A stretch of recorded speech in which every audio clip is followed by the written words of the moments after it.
Here's a sewing machine technician's guide to cleaning and oiling your sewing machine. The same principles are going to apply for every machine that has a top-loading bobbin like this one. We're going to start from the top down. First thing we're going to do, open up your faceplate cover and look for any dust, lint, and brush it out. And really what you want to check for is for thread that's gotten caught up in these mechanisms. Mine looks to be okay, but if you see thread being caught up in there, you want to take some tweezers and very carefully pull it out. You don't want to snap it because then it's just going to leave the rest of it jammed in there. You're going to try to unwind it the way it wound itself. Next, you're going to want to take off your needle plate and pluck out your bobbin case.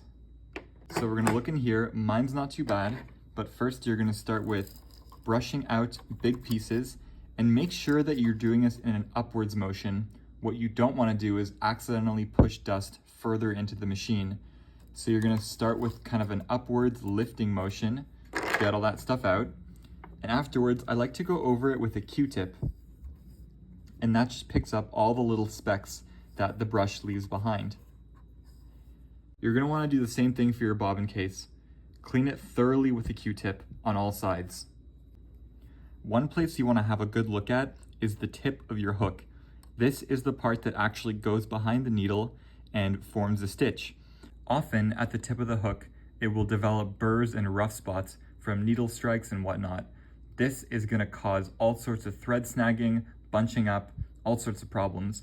So if you see any needle strikes or rough marks, what you can do is take some really fine sandpaper, maybe start at 600 grit, then move up to 1200 grit, and just try to sand off that rough spot. And if that doesn't help, maybe it's time to take it to a professional. To clean your tension discs, what we're going to do is first make sure that the presser foot is raised.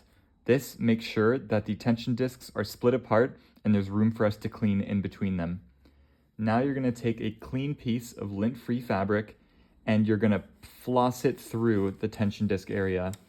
Now what we're trying to do is just clear away any dust or dirt or grime that's sitting there so that we can get nice even tension. That's all it takes. Now it's time to oil. We're going to start with the needle bar. Now this is the main needle bar and there's two spots where it frictions with the machine. The top part and then the bottom part.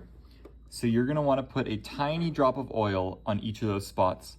So one right there and one right where the machine meets with the needle bar. Tiny, tiny drops of oil. You really don't need much at all. Moving down to the bobbin area, if your machine has a little wick in the center, you can put one little drop of oil in there. The last spot I want you to oil is there's this little ridge on the hook, and this is where the bobbin case actually sits in. And so you're going to put the tiniest little drop of oil on this ridge right here. Once you've done that, you are good to put your bobbin case back in and reassemble your machine and start sewing. I hope this helps. Follow for more.